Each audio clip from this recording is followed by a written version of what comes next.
അതായത് ദൈവത്തിന് എന്നെ കുറിച്ച് ഒരു പദ്ധതിയുണ്ട്. കർത്താവ് പറയാണ്, നീ ഒരു അനുഗ്രഹമായിരിക്കും. ഇത് ഞാൻ വിശ്വസിക്കണം. ഇത് ഞാൻ വിശ്വസിച്ചിട്ട് രണ്ടാമത് ഞാൻ എന്താ പറഞ്ഞേ? നിങ്ങളുടെ അധരം കൊണ്ട് ഇത് ഏറ്റു പറയണം. എപ്പോഴാ ഏറ്റു പറയണ്ടേ? രാവിലെ എഴുന്നേറ്റ ഉടനെ പറയണം, രാത്രി കിടക്കുന്നതിന് മുമ്പ് പറയണം. ഇത് മസ്റ്റാണ്. അതെന്തുകൊണ്ടാണെന്ന് വെച്ചാൽ അതിന് വേറെ ഒത്തിരി കാരണങ്ങൾ. ഇത് നമ്മളോട് തന്നെ പറഞ്ഞിട്ടേ. അതായത് നിങ്ങൾ എഴുന്നേറ്റ ഉടനെ എന്ത് ചെയ്യുന്നറിയോ? ഫോൺ എടുത്ത് മെസ്സേജ് നോക്കരുത്. എഴുന്നേറ്റാൽ ഉടനെ വാട്സപ്പ് മെസ്സേജുകൾ ചെക്ക് ചെയ്യരുത്. എഴുന്നേറ്റാൽ ഉടനെ ഇമെയിൽ തുറക്കാൻ പോകരുത്. എഴുന്നേറ്റ ഉടനെ ഫേസ്ബുക്ക് അക്കൗണ്ട് തുറക്കരുത്. എന്താ കാര്യം? എഴുന്നേറ്റാൽ ഉടനെ ആദ്യത്തെ ഒരു 10-15 മിനിറ്റ് നിങ്ങളുടെ തലേ വരുന്ന കാര്യങ്ങളാണ് നിങ്ങളുടെ ആ ദിവസത്തെ തീരുമാനിക്കാൻ പോകുന്നത്.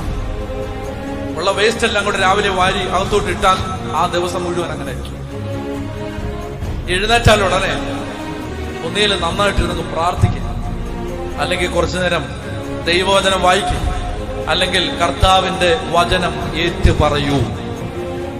രാവിലെ എഴുന്നേറ്റാൽ ഉടനെ നമുക്ക് ചെയ്യാനുള്ളത് ഒന്നാമത്തെ കാര്യം, ഞാനിത് എന്റെ ദൈവത്തിന് എന്നെ കുറിച്ച് ഒരു പദ്ധതിയുണ്ട്.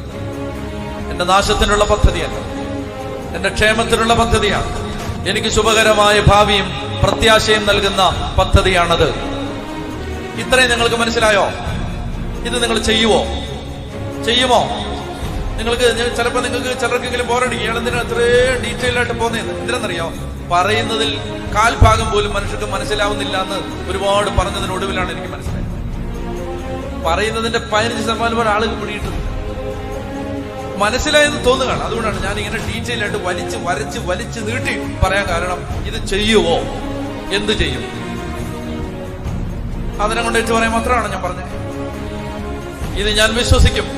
ഇതെനിക്ക് വിശ്വസിക്കാൻ പറ്റില്ലെങ്കിൽ ഞാനിത് വിശ്വസിക്കാൻ വേണ്ടി ആവർത്തിക്കും. എനിക്ക് വിശ്വാസം വരുന്നത് വരെ ഞാനിത് ആവർത്തിച്ച് നടക്കും.